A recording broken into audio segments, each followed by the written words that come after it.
another special episode by NewsX and BW on the Indian economy as it stands amidst the pandemic, the lessons that we have learned and the steps that are needed to put the economy back on track. We have yet another very special panel that's been lined up by BW for this conversation. I have with me Mr. Mayank Mida.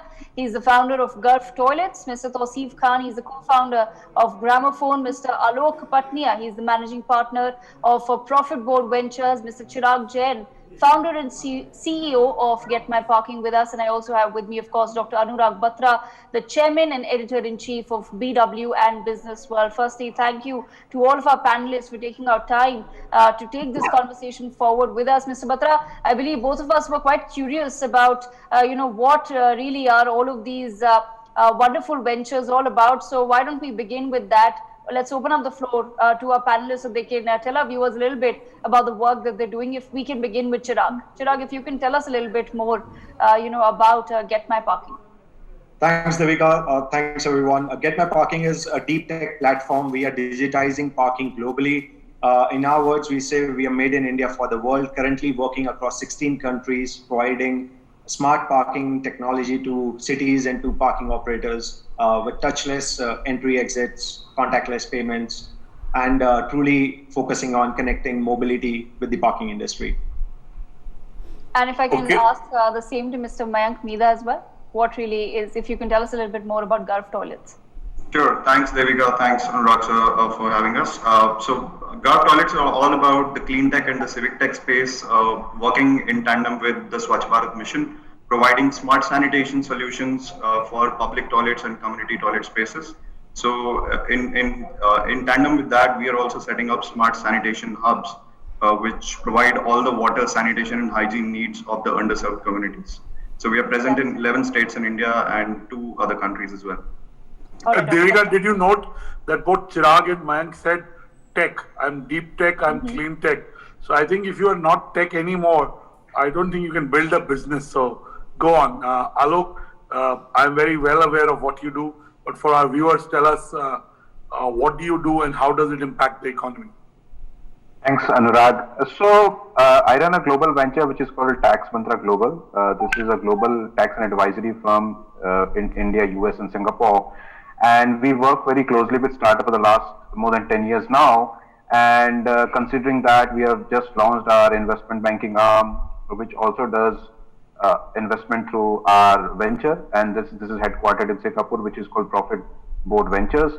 So this is a new initiative which we have brought in just now, wherein we are trying to help more than 100 startups in the next 18 months to raise capital. That's about me. All right, if I can open this up to Mr. Tausif Khan as well. What exactly is Gramophone all about, sir? Hi Devika. Thanks for having me here. So we work with farmers and we help them improve their productivity. We have been doing this for last 4.5 years. Almost 5.5 lakh farmers are associated with us, who use our agri tech platform to basically optimize their cost of agri inputs, do it in a more scientific way. And we supply seeds, crop protection, crop nutrition products directly at the doorstep of the farmers. So there is a diagnostic part where we give them solutions around the cropping practice, and then we supply these goods directly at the doorstep of the farmers. So we have helped almost like 5 lakh plus farmers till now. So Dr. Batra, quite like you said, it's a technology-filled panel, one can say, and that's something that the Prime Minister was literally just talking about before we started this conversation today. A lot of focus on technology and revamping India, but with a technical edge and a technical push as well. Thank you so much, Radhika. You're so right. Technology is unleashing the power and bringing in efficiency. Also, media is media tech. I keep saying Google is a media company. It just calls itself a technology company, but it is a media company. So is Facebook, so is LinkedIn. So if in any business you don't have technology as a driver, you'll stay under-leveraged. Let me start by asking Chirag, in the last 7 months, what is the pivot that your company has taken and how do you see the next 6 months? Anurag, that is very well placed. I think over the last 7 months, we have seen a massive digitization happening, not just in India, but globally. People moving to complete contactless. So everyone is afraid to touch anything in public. right? So you don't want to touch any equipment, you don't want to touch ticketing machines or payment machines. And that has given birth to a massive tsunami of digitization, which has been forced because of this pandemic. And not just in India, it's a global phenomenon now. What we have seen is, at least from a sales funnel perspective, we have seen more movement in our sales in last 6 months than what we have seen in the last 2 years. And we have now signed up contracts across 2 new continents, increasing our reach drastically everywhere. Thank you, Chirag. And thank you, Chirag, for telling us that you become a company that is global, an Indian company that really impacts globally. But from a sense of numbers on your Indian platform, give a sense of how the economy has moved in September and October. I'm assuming till August, the traffic was lesser and hence the parking was lesser. But correct me if I'm wrong, or give us some data which tells us how the economy is moving. Sure. I think at least in the major cities, we are back to normal numbers or the pre-COVID numbers. One of the things which we need to understand about parking is it's a true reflection of the mobility which is happening. If people are moving around, they will park. If they're not, then it goes down completely. And that is what we saw in the first 3 months of lockdown. Parking was completely gone because people are not moving out. One thing which we have seen is that the overall transit, if you look at India level or even at the world level, the transit has gone down. People are moving less. But when they move out, they prefer personal vehicles. So train, tram, bus, all of these have taken a massive hit because you don't want to share your rides with others. So whenever you move out, you take personal vehicle, which means the industry has bounced back faster than let's just say the overall economy would.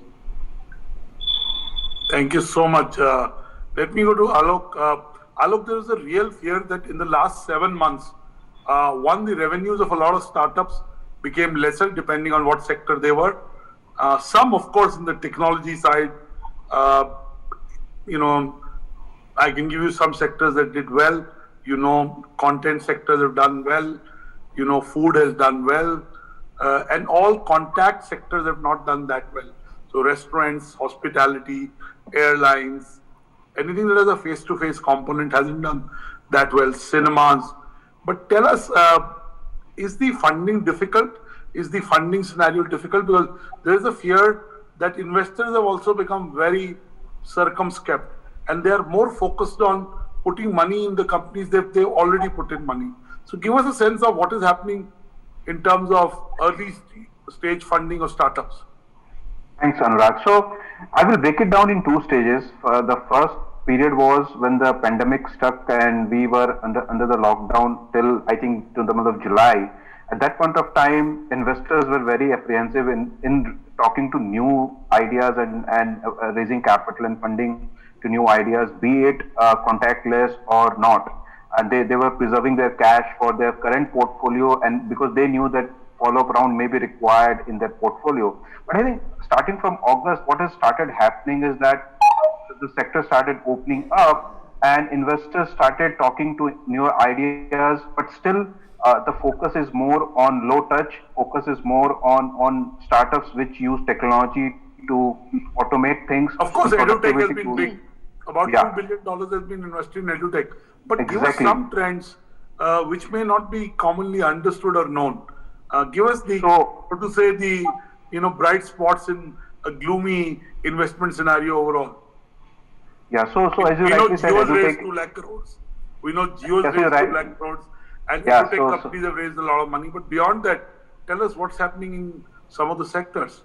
So I think, to my mind, this phase will bring in a lot of digitalization, and if not by 2 decades, by what decade the technology adoption has happened in India. And I think that is helping a lot of businesses because now businesses are adopting technology, and because of that, investors are looking at many of the business model wherein they thought that technology might not help that business. But having said that, still sectors relating to hospitality, relating to food, relating to sectors wherein a lot of touch points are required, still investors are not really preferring them at this point of time. But any sector That's a cause for worry because the revenues have gone down, and for sustenance you need revenues.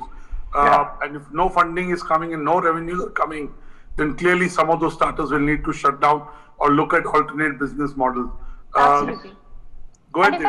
And if I can bring in, Mayank Mida as well in here. He's working on, Mayank, your focus is on public sanitation, which is yet another area which has been, sort of affected by the pandemic, in the sense that people have become more aware as far as sanitation goes, because there have been so many drives in terms of just keeping your hands clean, etc., so on and so forth. How really is public sanitation in a country like India? How is that changing in the past 6 months, and what do you foresee, say, for the next 6 months for your sector? Great question, thanks.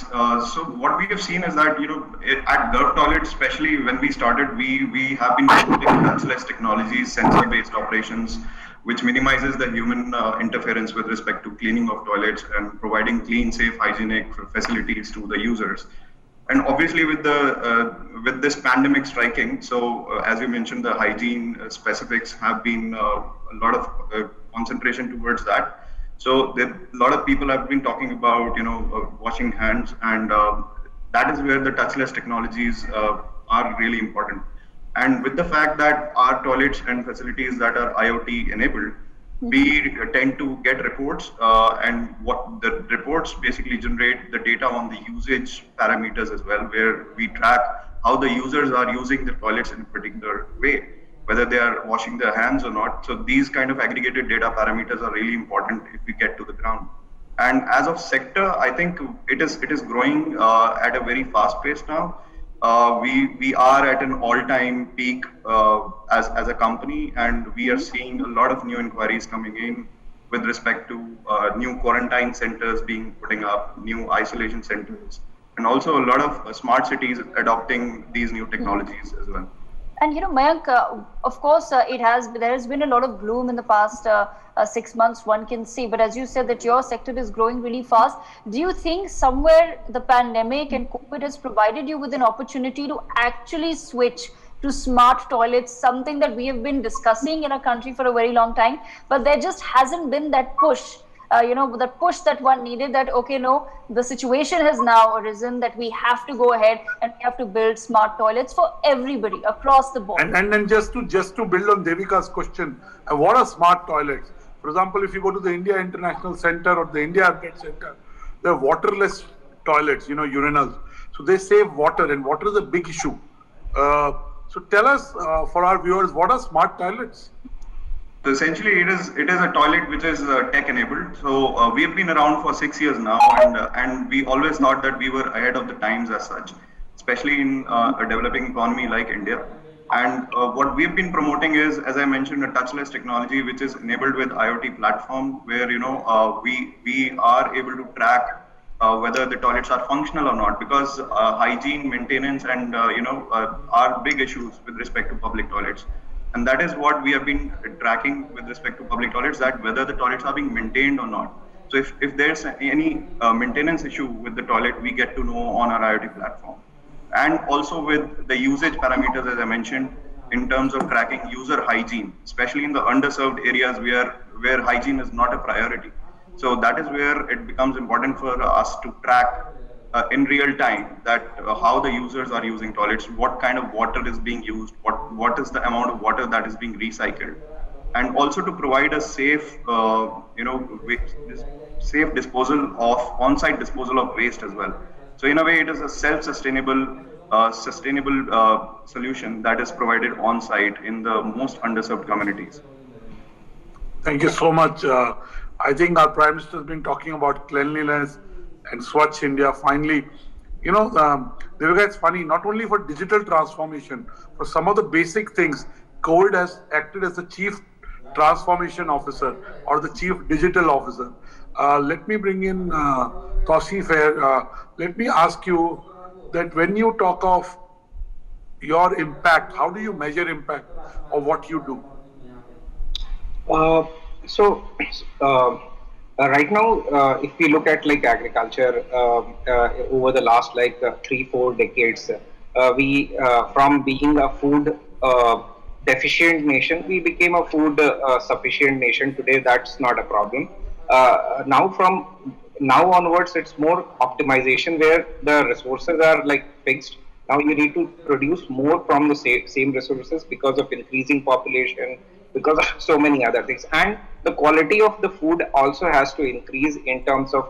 You mean we have to go to superfoods instead of just producing wheat and paddy? We need to look at foods that were better for nutrition and are better yields for farmers. Yeah, And big issue is wastage. We waste 40% of what we produce because of lack of cold storage, lack of transportation. I think we waste a lot of food. Do you have a solution for that? So we don't work on the, we've just actually like post the farm bills happening. We've just started working on the output side post harvest. We work more on the pre-harvest where we feel that the things which are in control of a farmer, he can produce more from the same land. So we optimize his input cost, which typically is 20 to 30% more. And we also help them, farmers who typically are with us have seen like 30 to 50% productivity improvement. So net impact, we have seen like people who have been associated with us for a season or two, net impact in terms of their income overall is of more than 50 to 60%. So our like Prime Minister's goal of doubling the farmer income, I think a lot of it we are achieving on the production side. Now we are linking these farmers to the market as well, since we are seeing that the markets are opening. So right from seed till harvest, we are digitizing the entire value chain, and we are enabling them to reduce their risk of cultivation by providing various like tech-based solutions. So our entire goal, probably we have achieved around 40% productivity improvement and like cost reduction. And these are the two key parameters that we measure to basically see whether our ultimate goal of improving his like income is being done on a regular basis or not. Okay, before I bring in Dr. Batra back into the conversation, Tasif, a quick question for you, since you're working in this, very crucial sector of India's. I want to understand from you, and if you can give that perspective to our viewers as well. There is a certain bias somewhere, a biased mindset that farmers or the farming sector is very, it's very much stuck in the past. It progresses rather slowly, and they are somewhere averse to change. Is that true from what you have seen on the ground and from what you have witnessed in terms of the people that you work with and the farmers you work with? I think there is, it's not actually like exactly true. We see that the methodology of communication with the farmer is very like different than when you, as a consumer, you are looking at a different set of segments. So, and seeing is believing is the method which the farmers actually like believe in, because there is a lot of like things that have happened with that community in terms of promises, and then promises not getting like delivered. So therefore, we have seen in general the consumer behavior is a little bit on that side. But having said that, in the last like 3.5 years to 4 years of our operation, we've seen that when you talk sense and you talk in their language, they adapt and they adopt technologies. We see that people are using our apps to actually put data in terms of their sowing date, in terms of their crops which they are doing, and it automatically guides him in terms as a calendar that you have to do X activity after 15 days. They put their data of that I have done this activity or not. So we are seeing that if you have made it in that way, which is very user friendly, and at the end of the day they are seeing benefits out of it, that now their production cost is zero. So they adapt. But I think reaching out to them has, for any startup like us, has always been a difficult part, because they are remotely like located. But I think with internet penetration in the last couple of years, the way it has happened, I feel that in this decade or in the next like 2-3 years, I should say, that gap will also be like fulfilled. So this, I think, thought process that the farmers are very like, I should say, not adapted to change. We feel that, I think that's not true. It's a little bit difficult for various like reasons, but I think we are seeing the change that is already like happening. And that's a pleasant thing to hear, Dr. Batra. Absolutely. And Devika, just to give you a perspective of two things from data, let's look like agriculture. The agricultural contribution to GDP over the last few years have gone down. Now we've seen in this lockdown, if there are 3 industries that have kind of really flowered, blossomed are, one is food, which directly links to agriculture. Second is the education industry, and third is content, because people have spent more times in their homes. And to give you two data points, if the Prime Minister vision of one market for agriculture, and there is a reason behind the will. In certain products, in certain crops, the MSP is actually much higher than the market price. So the government is actually paying much more in certain cases for.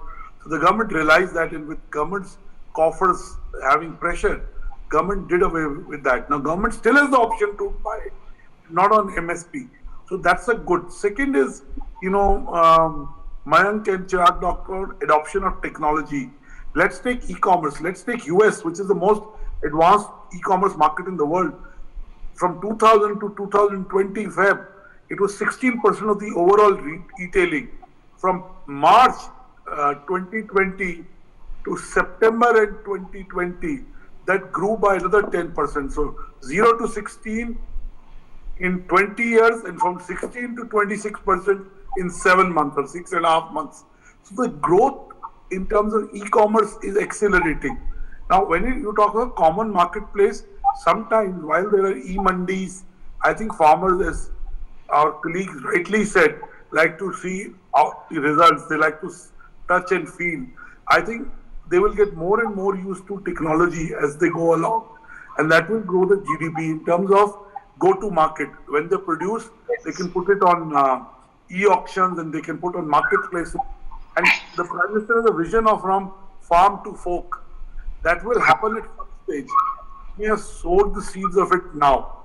Now, I just want to ask all the panelists two questions, and I want a very honest and a specific answer. Let me start with Alok. Alok, when do you see the Indian economy coming back in full bloom? 6 months, 12 months, or 18 months? And please qualify your answer. Alok, I think you're frozen. Yeah, I think we're having some connection troubles Yes. with Alok. But Chirag, why don't you take that? Yeah, sure. So my opinion is actually it completely depends upon when the vaccine I comes. think I've lost. Yes, Alok, we'll get you in a sec. Go ahead, Chirag. Yeah, and even when the vaccine comes out, it's not going to be an overnight shift. We know that the experts are saying that the GDP will be down by almost 10% in this fiscal year. So there are going to be some long-term impacts of that, and we'll have to go through it even post-COVID whenever that happens. It's going to take us a lot of time to go back to complete normal. If you ask me as an entrepreneur, I have to plan for the worst. So if the options are 6, 12, 18, I'll say 18. Okay, you're right. The biggest variable is when does COVID go away and when does the vaccine get distributed. So clearly these are two things that matter. But what's your sense of when you look at the economy? See, September and October were much better for people because there is a wedding season, there is an IPL happening with the festive mood, some product categories. Today it is Dussehra, and from tomorrow it's a very auspicious day to buy vehicles, to buy homes, to invest in gold, so on and so forth. So do you really see a demand that stays beyond Diwali, or you think we need to wait and watch? I think it'll be a wait and watch, primarily because this is just the festive season, and people have been locked for 7 months. It's an opportunity to go out, shop, and do things which we have not done for so long. But there is still a sense of insecurity in the market. People are still losing jobs. Some of the businesses, as you mentioned earlier, they're not making revenue, so they're bound to shut. And all of that might not have direct impact on people, but it does have a very deep psychological impact. If you see a friend of yours losing a job, you yourself will become very... So you're saying people are saving for the rainy day. They're kind of holding on to money. And till the time the sentiment changes, the demand may not come back. Mayank and Alok, your responses? So I can comment. So I have a very different view on this. See, first 3 months, April, May, June, when there was lockdown, there was a fear of unknown, both in the minds of the government and also people, because they didn't know what's going to happen. So in the month of April, you had more fear of corona and less corona. Today you have more corona but less fear. I mean, let's put it that way. I'm not Today sure it's a people good are thing. used to. We should have fear is a good thing. If you have fear, then you So are possibly safe. So that's a different topic to discuss. But what I was trying to suggest is that so people are on road. People have taken corona as part of their life. People and you see the demand coming back. Leaving apart some of the sectors like hospitality, some of the travel sectors, I think the demand will come back. And I don't know whether the economy will be the same again in the sense that the nature of the economy will change because with the new normal, as I say, so I have a point and I have a thesis on this. If you permit, I can suggest. So the first wave of entrepreneurship in IT sector was in 1968 when TCS came about. In 1991, 1992 was the second wave when other IT sectors came in. The third wave started with the Indian startup ecosystem when they picked up 2004, 2005 when Flipkart and Snapdeal. I think this is the fourth wave and this is the most, I think the strongest wave if you talk about, and this is right in the pandemic wherein we have data penetration. We are lucky that we already had the data penetration by 2018-19. If you see connectivity issue, I am sitting in my hometown and still I can do a video conference. That kind of a data penetration we have, and with technology adoption which is accelerated not by 2 decades, if not by 2 decades, at least by 1 decade. I see India will have many product companies. Economy come back in full bloom. Let's so I think all these factors that you are mentioning. So I just summarize. So what I'm saying is that it will be a new kind of economy. We'll have more technology adoption. In 12 months, I see India coming back to its full force. That's my view.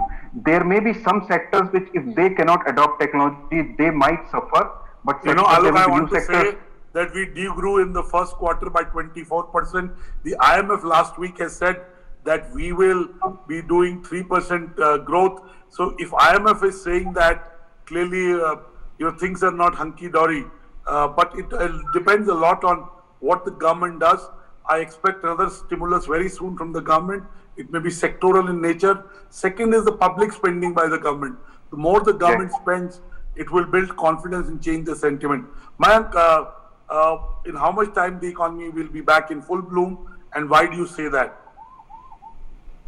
I agree with Alok as well that I think within 12 months we would see that most of the economic activities is back on track as new product categories are emerging as well, and I think people who adapt and change the industries that adapt and change would be back on track pretty soon. Also, as we are in the unprecedented times, we don't really know what's going to happen, and when the actual vaccine immunization programs, how they are going to be effectively implemented. So that will depend. The recovery will depend on that as well. So that's my view. And there is, just to build on that, man, there is a genuine fear factor amongst people whether to go to offices. Not more than 7 to 8% office goers are actually going to office once given a voluntary choice. So clearly there is a fear factor. Cinemas, in spite of opening in new movies, are not seeing a lot of people. So clearly there is a fear factor. It's a health issue. The government first needs to deal with the health issue. Tausif, your view? No, I think I agree with the views.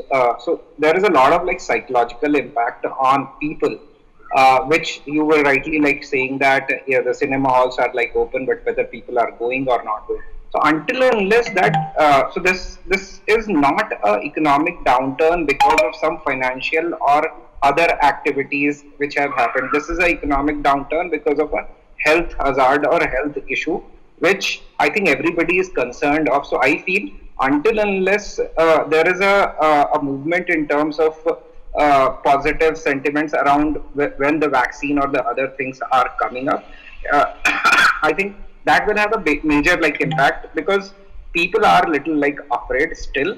I live in a smaller town. Right now I'm in Indore. I am seeing that the activity has increased much more over here. I want to ask you, Tausif, my favorite city. I love the food in Sarafa Bazaar. Have people started cramming back? It's a very jam-packed market. Have people started to show up in Sarafa Bazaar for the food that it's known for? Not as of now in Sarafa Bazaar, but like other markets have started opening up, and Indore, we started our office in a small like way around June. So in smaller cities, So the density in Indore may be lesser than a density in a Delhi or other cities like Mumbai, where the densities of people are very high, the chances of making contact are very high, and we need to do more tracing. More Yes. tracing is required, and I think we need to do more. I want to ask Devika.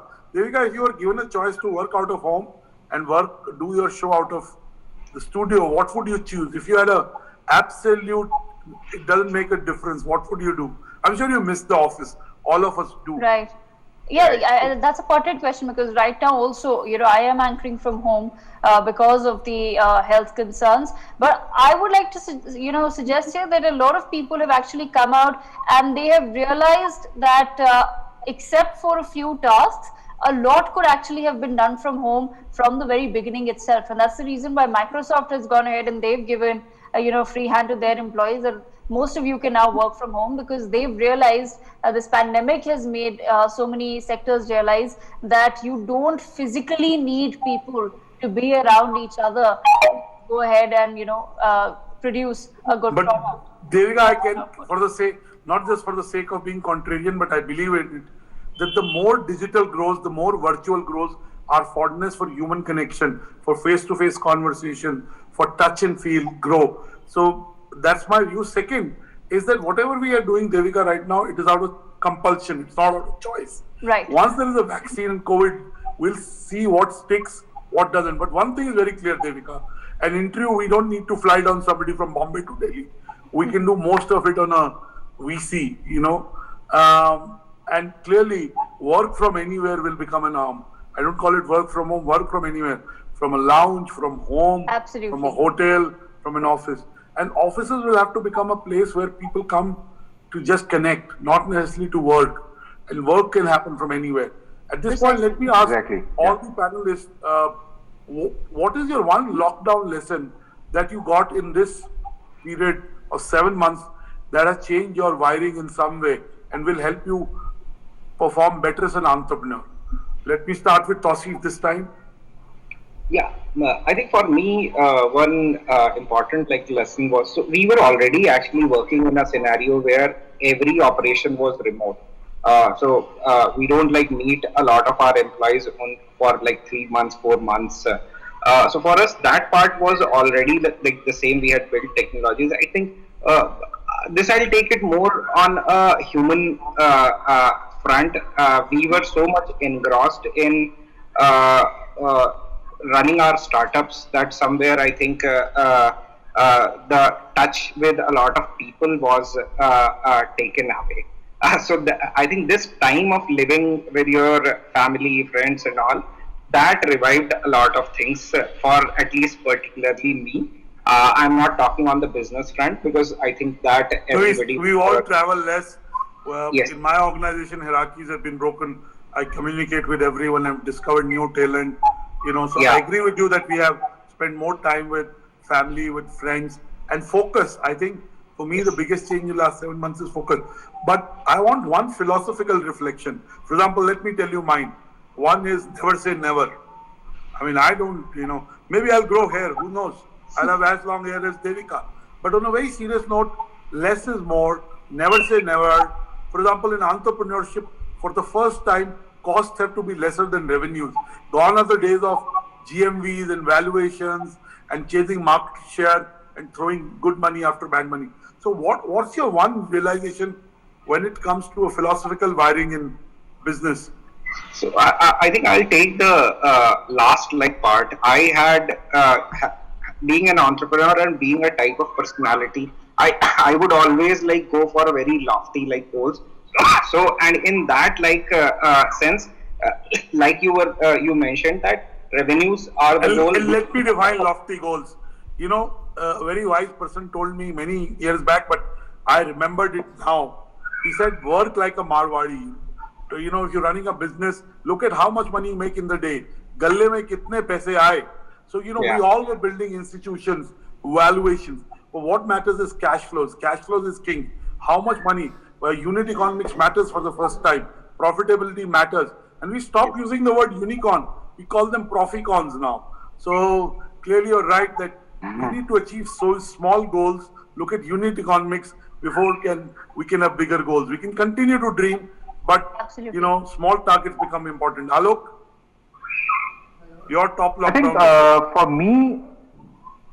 for me, I think productivity. I was very worried about the productivity and how the work will happen, but thankfully from day one we are a digital first firm.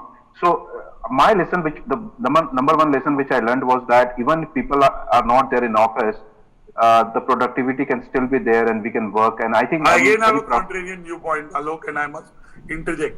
People who on this, I would say the people who pre-corona also were productive continue to be productive because that's I don't think every employee works like they should work, and I can say it with first. There are people who actually are much more productive, and there are people who continue to be less productive.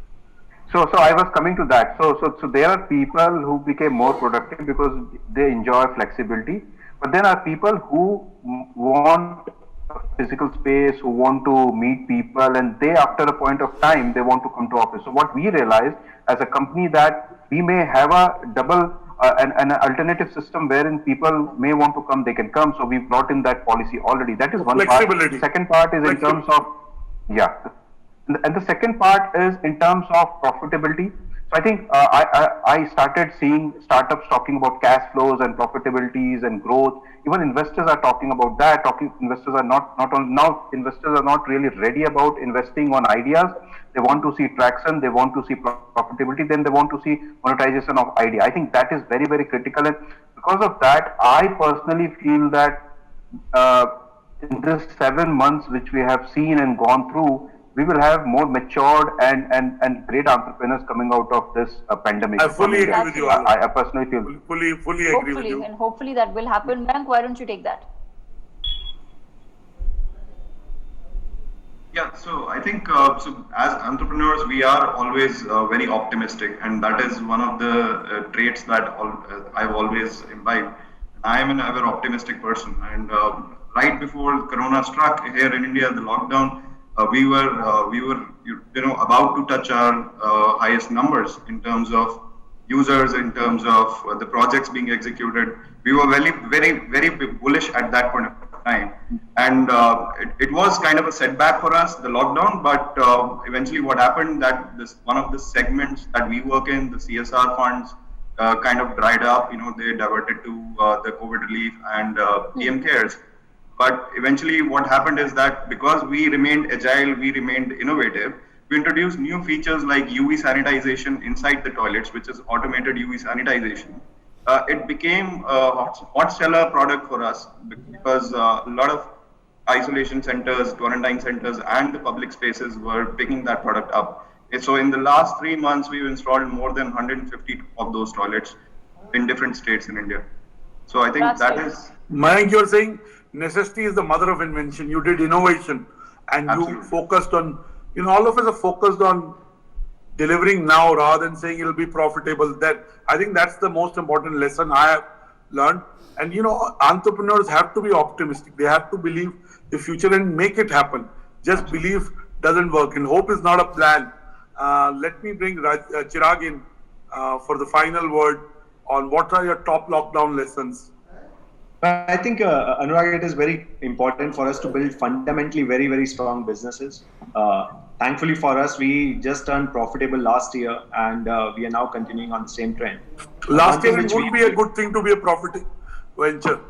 Then investor would say to you, you don't need money, why should we fund you? But jokes apart, that is very true. But yeah, things have changed, as Alok also mentioned, right? So investors have started talking about unit economics. They've started talking about cash flow positive, and cash is king. That is one of the biggest lessons which we all as an industry have learned. And another key thing which we have realized internally is that we don't have to be together to innovate. There was this massive... beautiful. Yeah, we always thought that we have to sit together in a room and brainstorm, and I love that. My team loves that. But I worked in advertising. There, if you didn't have a drink and you didn't go and smoke and you didn't have a ponytail, You weren't creative. But I think all those notions have been they've been laid to rest. So clearly you're right, collaborative work and creative work can happen remotely. We can use, in fact, because we saving time on travel, we're saving time on unnecessary administrative things. I think people that need to be creative have become more creative. Devika, I want to end by asking you, when you talk to entrepreneurs, when you talk to business people, when you talk to policymakers, what is that one change that you have seen in their outlook to how they approach whatever they're doing? It's quite interesting because as everybody on this panel has also pointed out, this is something that we have seen across board, and that has been this acceptance of technology like it needs to happen now. Nobody is sitting and ideating anymore on, okay, let's try it out first. Let's do a 6-month trial period. Then after a year, we'll plan a launch.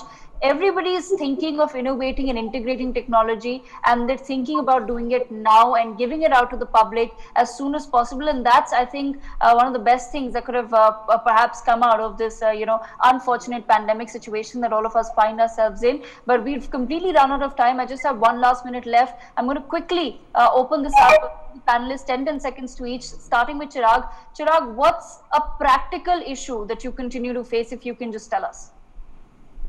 I think if we were to talk about government policies, we still are not attractive enough for global investors.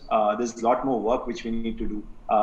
And that is all around ease of doing business. We have to think beyond COVID, things which are way more critical for the startups. So we have to fundamentally fix those issues. The government has done quite a lot, but we have miles to go.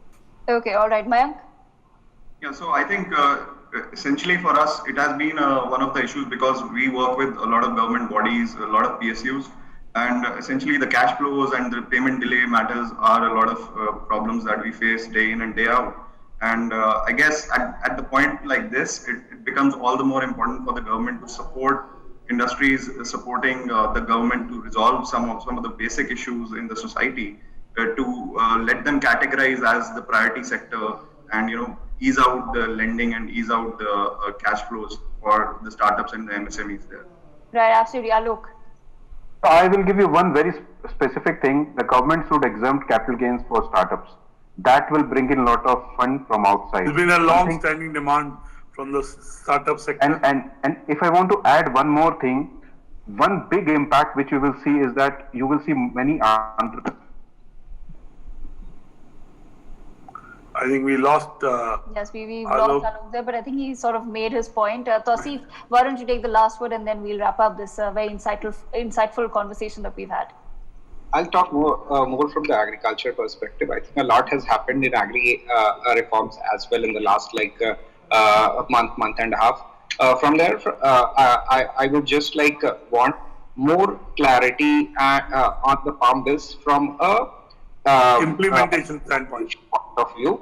A lot is done, but now to give results, how it would be implemented, that is critical. God is in details.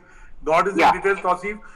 If I may add, Devika, just before you wrap up, if I had to say one thing that the government can do is continue to be in this reinvention mode and continue over the next 12 to 18 months in spite of COVID, as if we had a window of opportunity that we need to capitalize on. I think if we go out with that mindset as a government, as a nation, I think we'll do well collectively.